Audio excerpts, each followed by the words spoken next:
You ever say no to a plan and suddenly feel like you just ended a 12-year-old friendship contract? Or worse, cancel on a guy and he acts like you kicked his little puppy dog. Yup, that is what we're going to talk about today. If you have ever been made to feel guilty for choosing sleep and a nap over a night out, or for not replying in point 0.2 seconds, or for not wanting to be your therapist friend's emotional dumpster anymore, you are going to feel seen. Hi guys, welcome back to With Love Pre. If you're here after the first episode, you already know that this is not your standard self help zone. It's for people who are tired of pretending that they're okay with being walked all over. It's for people like me. It's for people like you, if you're watching this, who want to grow but also cry, spiral, come back stronger, and maybe block a couple of people halfway through. And if you're new, hi, I am Priyanka, overthinker, recovering people pleaser, someone who's still learning to pick herself up without guilt. Also, side note, I sing. Music has always been my way of expressing what I cannot always say out loud. At the end of every video, you will find a song, something that I have sung and something that, speaks to the mood. And that's where I'm channeling a lot of my emotions too. That's how I have started expressing myself through my art. So this episode is about something extremely important yet overlooked: boundaries. And what happens when you stop being everyone's emotional doormat and start choosing your own peace over being the always smiling, ever accessible, and always available version of yourself. Why boundaries make people so uncomfortable? Setting boundaries may sound very nice and aesthetic until you actually want to implement it and do it. Until you realize that people loved the version of you that never said no. The chill girl, the always available bestie, the oh, I'm here if you need me fallback. And the first time I said no to someone I loved, he looked me dead in the eyes and said, "So you're choosing your self-respect over me?" And I genuinely had to pause and ask myself if that was a real question. He was asking it as if it was a bad thing. Of course, I choose my self respect. And I have had friends full on ice me because I chose a project deadline over a Sunday brunch. And I'm not talking about just being a little annoyed.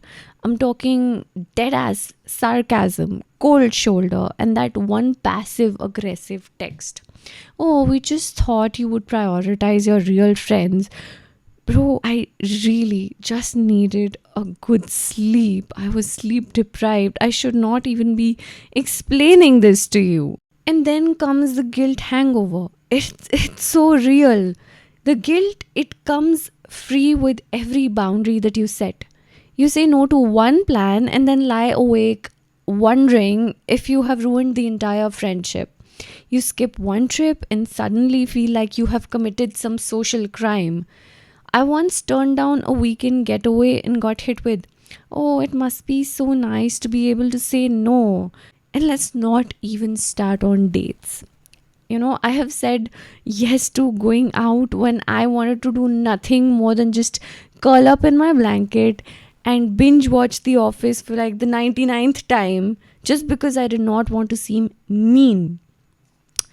You know what? I was mean. I wasn't mean to them. I was mean to myself. That kind of guilt makes you question your sanity. But you know what? Here's the thing. If someone makes you feel like garbage for protecting your energy, you are not the problem.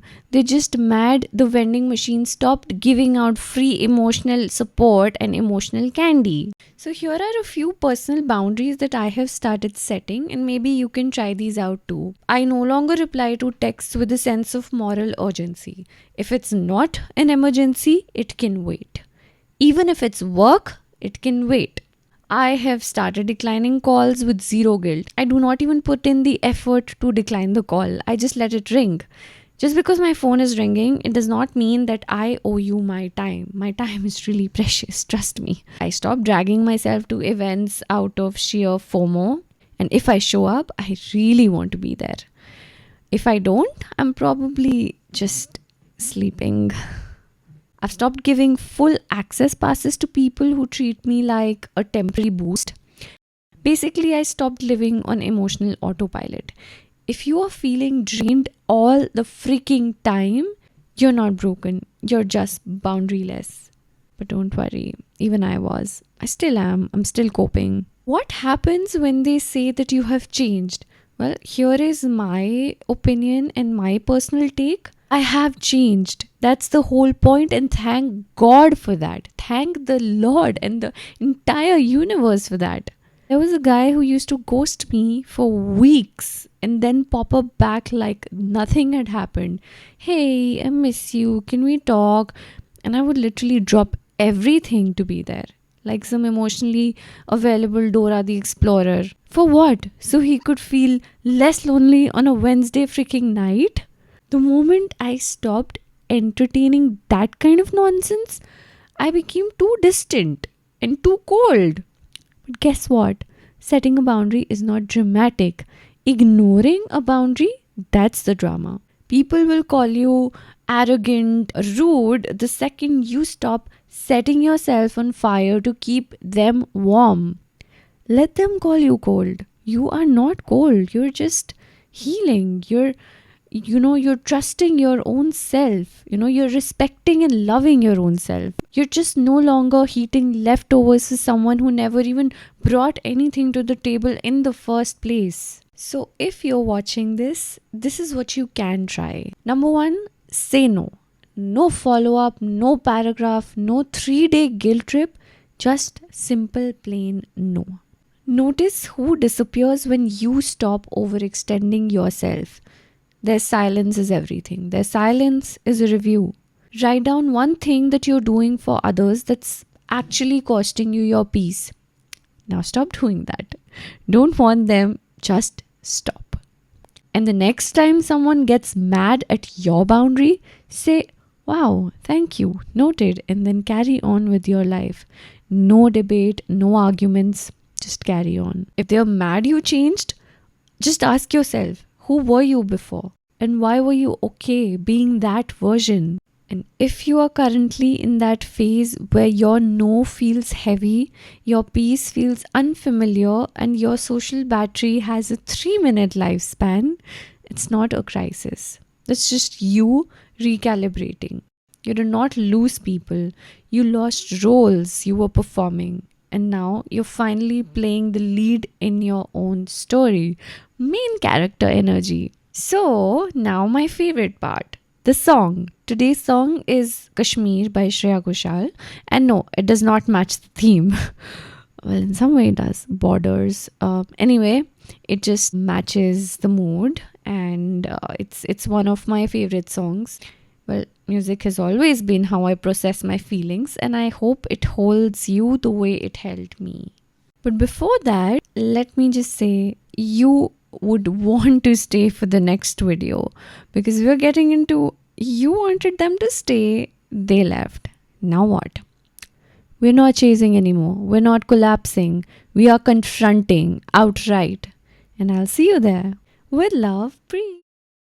Urdu की जैसा ये इश्क मेरा ना समझ तू समझेगा कैसे लिखती मैं रहती हूँ दिन रात तुझको पागल तू समझेगा कैसे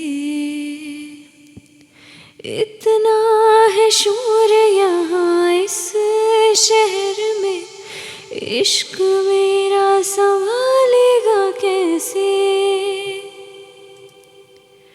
कश्मीर जैसी जगह ले चलो ना बर्फों पे सिखाऊंगी प्यार तुझे झीलों पे ऐसे उड़ेंगे साथ दोनों इश्क